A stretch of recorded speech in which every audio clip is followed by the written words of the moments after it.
নমস্কার বন্ধুরা, আপনি কি জানেন পৃথিবীর সবচেয়ে বেশি তেলের মালিক দেশটি আজ চরম সংকটে? আর সেই সংকটের পেছনে বারবার উঠে আসে একটি নাম, আমেরিকা যুক্তরাষ্ট্র। ভেনেজুয়েলা বনাম যুক্তরাষ্ট্র, এই লড়াই কি সত্যি গণতন্ত্রের জন্য, নাকি তেল, ক্ষমতা আর বিশ্ব রাজনীতির খেলা? এই ভিডিওটিতে জানব এই জটিল সংঘর্ষের পুরো গল্প। ভেনেজুয়েলা এবং আমেরিকা যুক্তরাষ্ট্র শুরুটা ছিল বন্ধুত্বের দিয়ে। 20 শতকের শুরুতে ভেনেজুয়েলা বিশাল তেল ভান্ডার আবিষ্কৃত হয়। যুক্তরাষ্ট্র তখন দ্রুত ভেনেজুয়েলার সবচেয়ে বড় তেল ক্রেতা হয়ে ওঠে। আমেরিকার কোম্পানি বিনিয়োগ করে, ভেনেজুয়েলা অর্থ পায়, যুক্তরাষ্ট্র পায় জ্বালানি। দুই দেশ ছিল ঘনিষ্ঠ বন্ধু। কেউ ভাবেনি এই বন্ধুত্ব একদিন ভয়ঙ্কর শত্রুতায় বদলে যাবে। এই শত্রুতা শুরু হয় 1999 সালে হুগো চাভেজ ও বিপ্লব দিয়ে। 1999 সালে ক্ষমতায় আসেন হুগো চাভেজ। তিনি বলেন, ভেনেজুয়েলায় তেল ভেনেজুয়েলার মানুষের। তিনি শুরু করেন বলিভারিয়ান বিপ্লব। বিদেশি তেল কোম্পানি জাতীয়করণ হয়। যুক্তরাষ্ট্রের প্রভাব কমতে থাকে। চাভেজ আমেরিকাকে বলেন একটি সাম্রাজ্যবাদী শক্তি।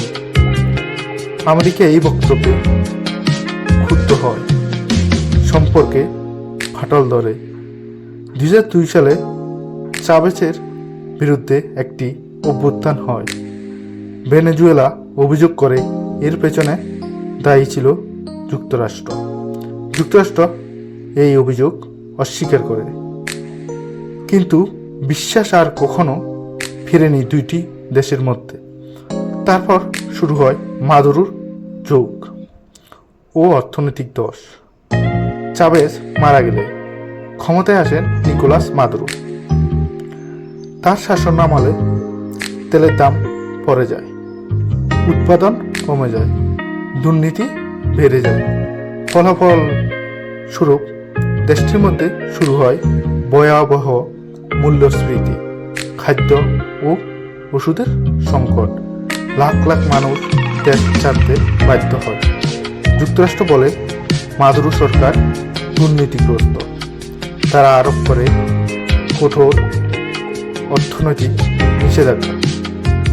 ভেনেজুয়েলা বলে এই নিষেধাজ্ঞায় আমাদের ধ্বংস করছে। আর সাধারণ মানুষ পড়ে যায় দুই শক্তির মাঝখানে। তারপর বিশ্ব রাজনীতির বড় খেলা শুরু হয়।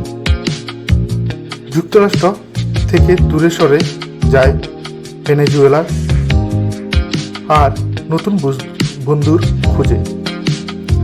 তখন বন্ধুত্বের হাত বাড়িয়ে দেয় বিশ্বের বড় বড় শক্তিধর দেশ, রাশিয়া, চীন, ইরান। এই দেশগুলো দেয় ভেনেজুয়েলাকে ঋণ, অস্ত্র, রাজনৈতিক সমর্থন। যুক্তরাষ্ট্র এটাকে দেখে নিজেদের নিরাপত্তার জন্য হুমকি হিসেবে নেয়। কারণ আমেরিকা চান না যে তার খুব কাছে প্রতিদ্বন্দ্বী শক্তির প্রভাব গড়ে উঠুক। এখন লড়াই শুধু দুই দেশের নয়, এটা বিশ্ব শক্তির সংঘর্ষ হয়ে গেল। সামরিক উত্তেজনা ও চাপ বাড়তে লাগলো। সময় গড়ানোর সঙ্গে সঙ্গে উত্তেজনা আরও বেড়ে যুক্তরাষ্ট্র নৌবাহিনী পাঠিয়ে দেয় ভেনেজুয়েলার সীমান্তে। তেলবাহী জাহাজগুলি আটক করে। তারপর অভিযোগ করে মাদক পাচারের। ভেনেজুয়েলা বলে আমাদের ঘিরে ফেলা হচ্ছে। বিশ্ব বুঝতে পারে পরিস্থিতি খুবই বিপজ্জনক দিকে যাচ্ছে। সবচেয়ে বিতর্কিত ঘটনা 2026 সালের শুরুতে ঘটে এক চাঞ্চল্যকর ঘটনা। ভেনেজুয়েলার প্রেসিডেন্ট নিকোলাস মাদুরোকে আটক করে নেয় আমেরিকার ডেল্টা ফোর্স এবং যুক্তরাষ্ট্রে নিয়ে আসা হয়।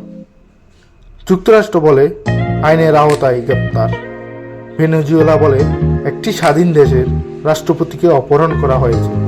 বিশ্ব দুই ভাগে ভাগ হয়ে যায়। কেউ বলেন এটা ন্যায় বিচার, কেউ বলে এটা আন্তর্জাতিক আইনের লঙ্ঘন। দুই পক্ষের দুই সত্য। যুক্তরাষ্ট্রের বক্তব্য, আমরা গণতন্ত্র, মানবাধিকার ও মাদক বিরোধী লড়াই করছি। ভেনেজুয়েলার বক্তব্য, আমাদের তেল আর স্বাধীনতা কেড়ে নেওয়ার চেষ্টা চলছে। সত্য কথায় সত্য এক পাশে নেই, সত্য লুকিয়ে আছে রাজনীতি, শক্তি ও স্বার্থের ভেতরে। কেন এই সংঘর্ষ এত জটিল?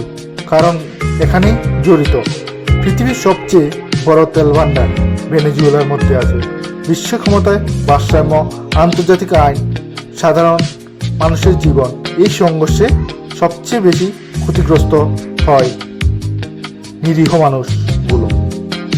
ভেনেজুয়েলা বনাম যুক্তরাষ্ট্র শুধু রাজনীতির গল্প নয়, এটা আমাদের শেখায় শক্তির খেলায় মানুষ কতটা অসহায় হতে পারে। আপনি কি মনে হয় এই সংঘর্ষের আসল কারণ কি? কমেন্টে লিখুন। ভিডিওটি ভালো লাগলে লাইক করে দিন, শেয়ার করুন এবং চ্যানেলটি সাবস্ক্রাইব করুন। Thank you so much.